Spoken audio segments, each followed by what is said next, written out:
Hi and feel very welcome to frequently asked questions about preservation. Thank you guys for all the comments and all the positive feedbacks I have received during the years. I appreciate that very much. Thank you very much. So I have on the paper here collected some of the most common asked questions about preservation. This is your questions that I'm trying to answer as well as good as possible, because I have to say that preservation is a very, very complicated topic, and I have done some videos about preservation, like why I do this and all kind of stuff, but I think and feel, judging from all the comments I'm getting, that I can't stress this enough and I can't really, do too much about it. So let's go. The first question is, how long time does it take to preserve a tape?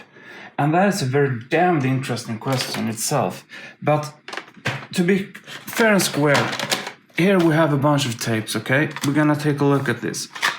This is a Phillips tape, 60 minutes. So you have to count on, if the tape is 60 minutes, it's gonna at least take 60 minutes to preserve this tape. First you have to calibrate the, or actually align the head here, the reading head, on your dataset or whatever equipment you're using to preserve. And then you have to fine tune so you get, the signals aligned. And that can take anything from seconds to, about 10 minutes. So keep that in mind as well. It's not just 60 minutes for the tape, and the tape mask can be pretty tangled up, or you have to do some pre-work on that, cleaning it, stretching it, and all kind of things. So at least 60 minutes plus to read the cassette. That's for 60 minutes. And here we have another one, Phillips again. This one is 60 as well. But this, according to the tape mass, I'm not sure if you can see that, this one is kind of worn out. So I would, just by guessing, feeling, sniffing, smelling, you know how it goes. I think we can count at least 90 minutes for this cassette. And if we are looking here, this is a C30, 30 minutes long.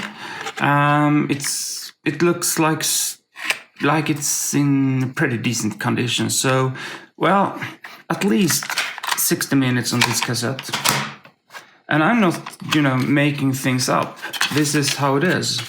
And this is a BAFS 90 minutes. So again, at least 90 minutes on this cassette. It's just to read it. And this one here is an Excel. These are usually good quality. So I think, the band mass is looking really clear and nice. And also it has to do with if you can pull the mass like this, and the tape itself, and you're feeling the drive, so to say, the friction isn't existing, it's gonna make life a lot more easier for the dataset to read, because then it doesn't have to stress the tape or stress the mechanics and engine. This one is, I don't know, I'm guessing, if I'm looking here in the little window, you can see that it has a lot of tape mass compared to that. No, that wasn't a good example.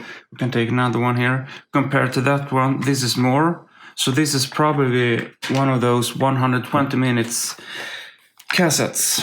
And this one is gonna take a lot of time to read, because I can see with my eye that this one is, or eyes actually, this one will need some treatments. So it all depends on various of things. Anything from the minutes to how easy it is to read the data from it. Like I said, align the head and all kind of stuff. Then when you are done with the data, you have preserved the data, then it's the heavy or the very long time work to actually extract the data from your dumps or anything like that. And that can take hours, from 1 hour to days. It all depends on what you find.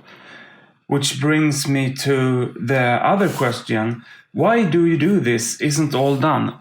No, that's what I'm. That's kind of the general answer to this.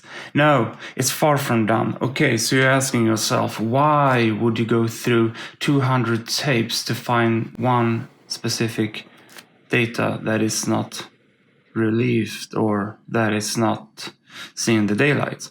Well, it makes me sometimes wonder, why do I do this? But to find that little thing, to find that little piece that you can carry in your hand from 200 tapes or something like that, it means a lot. That makes it worth it, because you never know when you're finding that little thing that hasn't seen the daylights for about 20-30 years. Yes, that's a drive. And also you're of course saying this, but hey, come on, Arkanoid has been preserved and I have it like on 50 cassettes. Yes, of course you have, from the most famous, the most aggressive groups, but then you can find that little specific version of Arkanoid that nobody had before. It was the leak version that came out from Imagine Ocean Software when they were doing it. It has some kind of, it wasn't a complete game or something like that. It was like a beta. You know what I'm saying. That is also something that is really cool to find. Or you find some documentations or whatever. I mean, you can find a little piece of letter that someone wrote to another that makes in a historical perspective, it completes the picture, so to say. It was just that little piece that we're missing from getting the story, Yeah, so absolutely. Keep on doing it, and I will keep on doing it as well. I have roughly around 500 tapes waiting for me to just, how do you get tapes? That is a very interesting question, actually. Not everything has to do with connections and stuff like that, but in most of the cases, I would say it has to do with networking, because like how it was back in the days, only the elite persons had access to the best, the most exclusive things, and an ordinary user would have access to like the bottom shit, so to say. Pardon my French this morning, but okay. So that is also an aspect to keep in mind, that sometimes people don't want to give you everything. You get like mass things. You just, hey, take this stack of tapes, and the guy who gives you the tapes, he knows that it's just Whopper's tapes. You won't find anything. But if you are working your way up, it's all about that. You have to somehow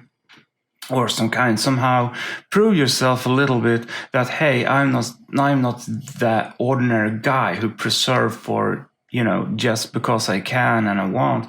I also put some love into this. And you can show results. You can really show who you are. That it's not just another one, so to say. You have more flesh on the bones, and you have a little bit more dedication, heart into this. Then you can get more things.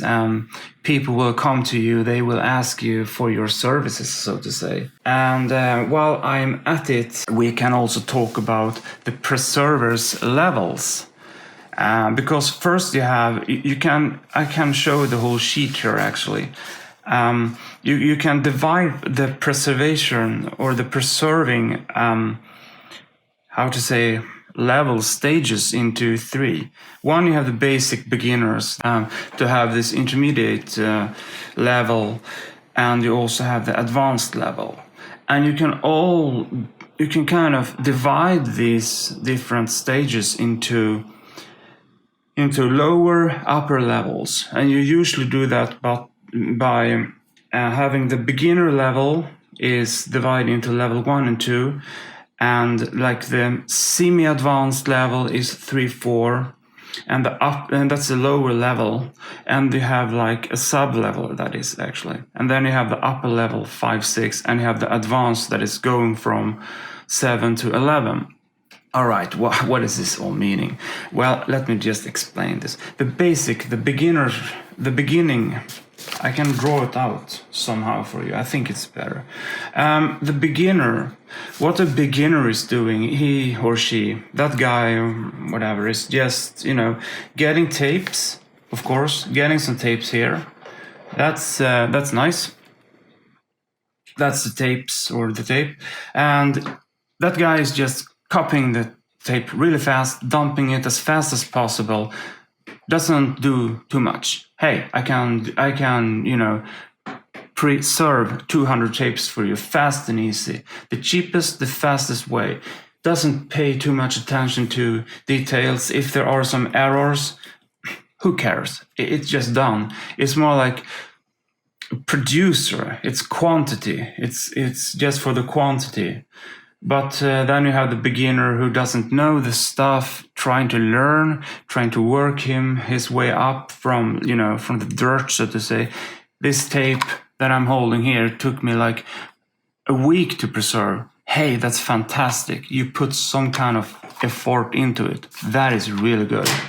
That is when you start to get to like the beginner level 2. Because the first one, he would just give up and throw it in the bin. There's nothing more to it. Then you have the middle level, so to say. And that's the guy who when getting a tape, it's like, okay, let's inspect this tape. The tape mass is looking kind of okay. Let's feel. Oh, we get a nice... The friction is very less here. It looks fine. It's not too dirty.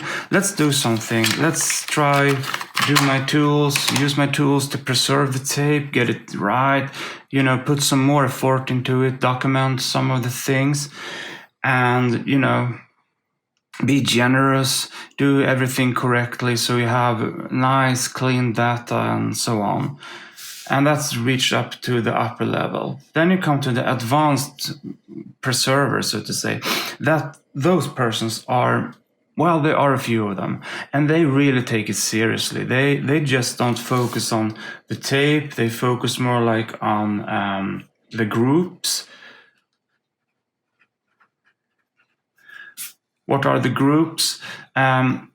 How did this tape come to my hands? Where did it go? It's more like the origin of it. Origins, yeah.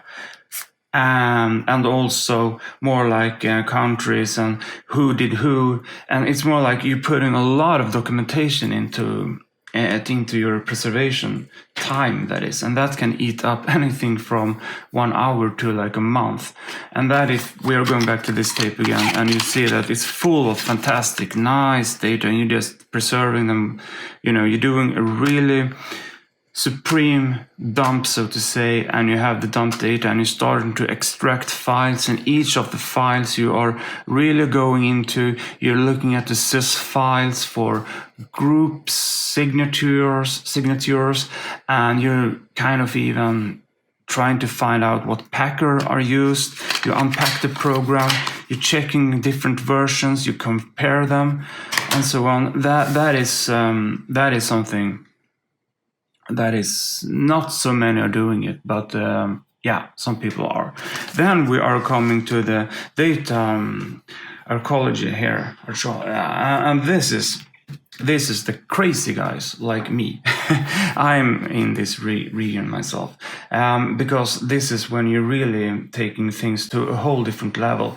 You can kind of, if we're looking at this dirty old bastard here, you can renovate, you can restore the tape, you can really pick it apart, you unscrew it, you're looking at the structure of the data mass, you can determine a lot of things. You just don't read it with a data set, you can read it with other more efficient tools to get more data. You can even see if it's been overwritten with other stuff, and you're really going all there is to it.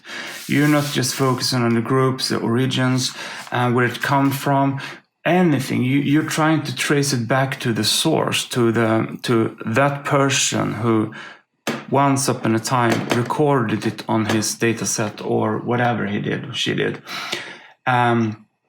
And you're doing a whole documentary about the tape. And not only that, you can probably, if you're finding new data structures, new data formats, you try to analyze them and try to reverse engineer them. So you're getting like a totally understanding of what you're doing, what is what on the data, on the tape actually. And you really, you're going all the way in.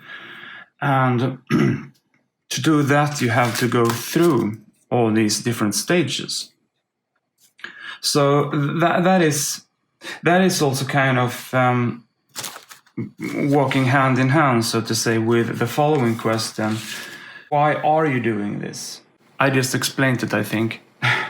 And also, what are you doing with the preserved data? Well, that is a pretty damn good question as well. And first of all, if you're just doing it for the sake of it, you upload it to like CSDB, for instance. You can upload it to archive.org and all kind of the huge sites out there, so to say. But in the more of, I mean, this is not like a secret little, a secret shelf or something like that. But there are a few persons out there. We have like an internal community, so to say. I mean, everybody isn't welcome to that community. And it has to do with this I just explained, that we want, and this might sound a little bit rude, but it is what it is. We want to kind of eliminate the ordinary people, even though they are really important. That is not what I'm trying to say here. But we want to kind of eliminate the crap, so to say. People who are not doing a good enough job. We want to just let them do what they do, because we are sure that they have other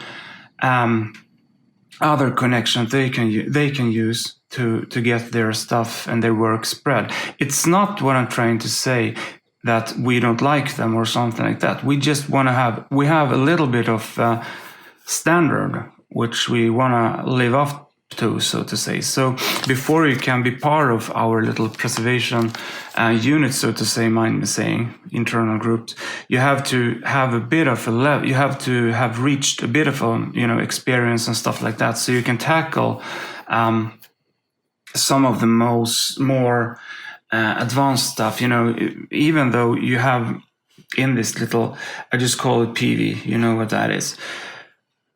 And in this PV group, you have two sections actually to make it a little bit more understandable. You have one section that is public.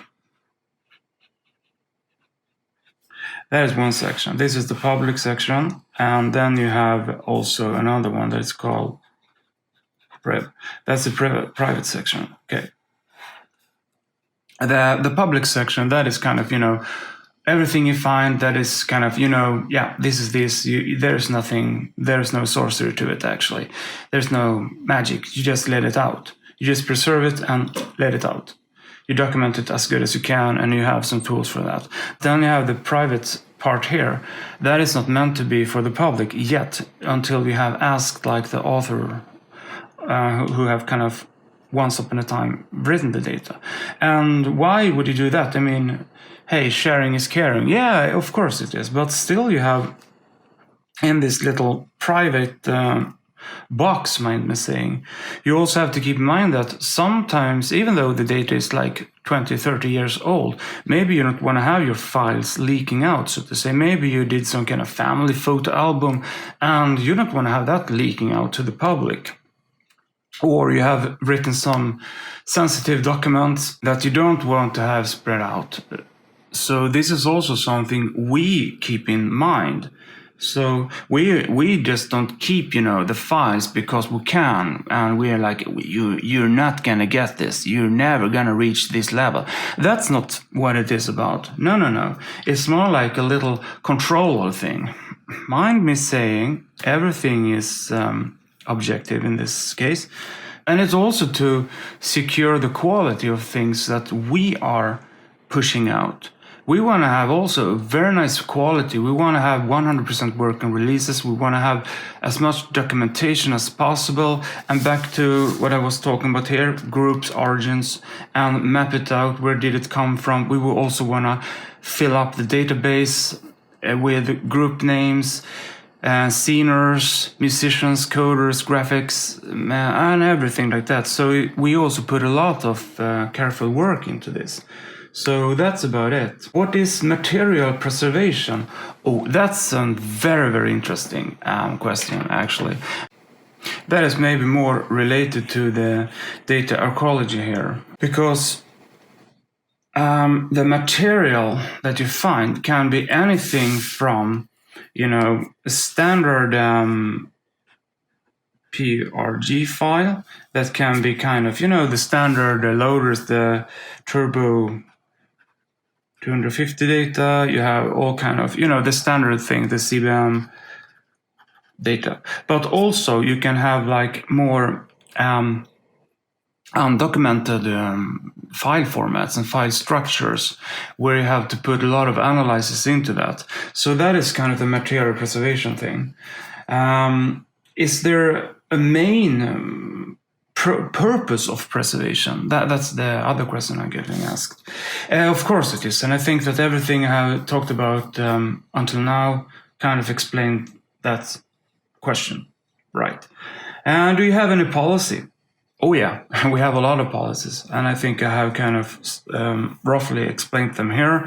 But again, what is public and what is private? That is kind of the main policy we have, because you have non-spread and spread data as well. And if you're preserving a tape and the guy who gave it to you says, "Oh, please, I don't want to have this going to the public. I must confirm and I have to look at it." Okay, so it's getting no spread. Your tips, please. That's a very rough question. I particularly don't answer that, because what your tips, please.